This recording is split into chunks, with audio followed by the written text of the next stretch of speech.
তুফান হতে হলে অ্যাটিটিউড লাগে। এই যে ট্রেইলারের এত সংলাপ শাকিব খানের বিগ চমক দিয়েছে, এমনকি এই সংলাপ একের পর এক কিন্তু ভালোই লাগছে আমার কাছে। সো আপনাদের কাছে কেমন লাগছে শাকিব খানের ট্রেইলার? তুফান মানুষ নয়।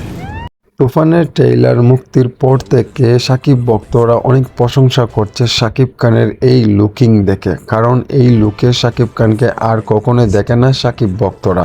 শাকিব খান যেভাবে স্টাইল করেছে, এমনকি গ্যাংস্টার লুকে দেখা গিয়েছে, এমনকি তামিল স্টাইলের নায়কের মতোই লাগছে শাকিব খানের এই তুফান সিনেমার ট্রেলার দিয়েই বাজিমাত। একদিনের ভিতরে 3 মিলিয়ন ক্রস করেছে ভিউ। আপনারা জানেন শাকিব খানের এই গ্যাংস্টার চরিত্রে থাকবে, এমনকি তুফান হতে হলে অ্যাটিটিউড লাগে। এই যে এত সংলাপ আপনাদের কাছে কেমন লাগছে? কোন সংলাপটি আপনাদের কাছে ভালো লাগছে? যদি জেনে থাকেন আপনারা আমার এই ভিডিওর কমেন্টে আপনারা জানিয়ে যাবেন। সব বন্ধুরা, আপনারা ভালো থাকেন, সুস্থ থাকেন, আল্লাহ হাফিজ। ভিডিওটা ভালো লাগলে একটা লাইক, কমেন্ট, শেয়ার করতে ভুলবেন না। তুফান হতে অ্যাটিটিউড লাগে।